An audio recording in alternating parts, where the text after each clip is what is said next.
In this video, we will discuss diversity subject matter jurisdiction in United States federal courts. When we say that a court has subject matter jurisdiction, we mean that the court has the power to decide the case. Remember that in the United States, there are two types of court systems. There are federal courts and there are state courts. There are two major ways for a federal court to assert subject matter jurisdiction. The first, which we'll discuss today, is called diversity jurisdiction. The second is called federal question jurisdiction. For diversity jurisdiction, we are not concerned with what is the case about. Instead, we're asking, who are the parties? Our first requirement for diversity jurisdiction is that no plaintiff can be a citizen of the same state as any defendant. There are different rules for citizenship depending on whether a party is a natural person or a business.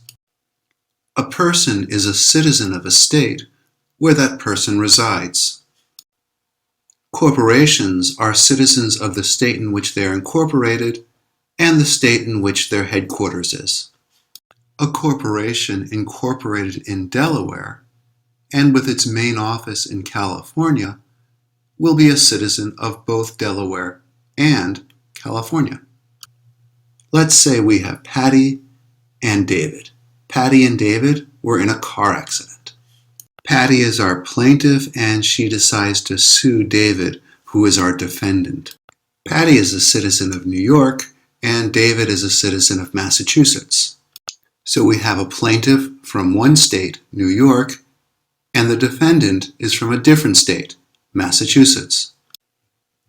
Patty has satisfied the first requirement of diversity jurisdiction because the plaintiff is not a citizen of the same state as the defendant.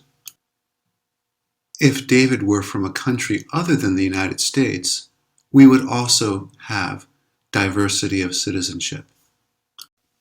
We have diversity of citizenship so long as no plaintiff is the citizen of the same state as any defendant. Our second requirement for diversity subject matter jurisdiction is that the matter in controversy must be greater than $75,000. The matter in controversy just means how much money does the plaintiff want. Looking at Patty's case, how much money in damages is Patty seeking from David?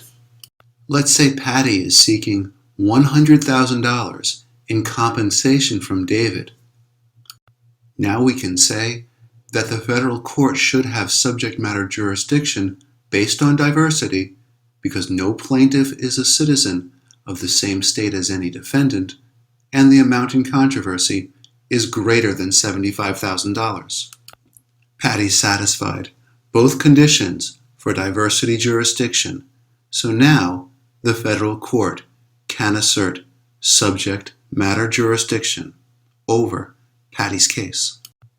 Why does the United States give federal courts the power to assert subject matter jurisdiction based on diversity?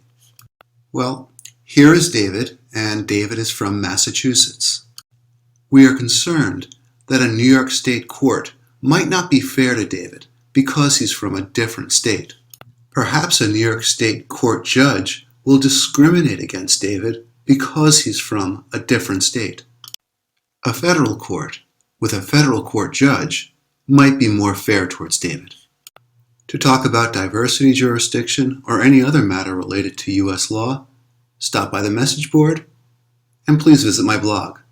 Also, feel free to send me an email or submit your comments below.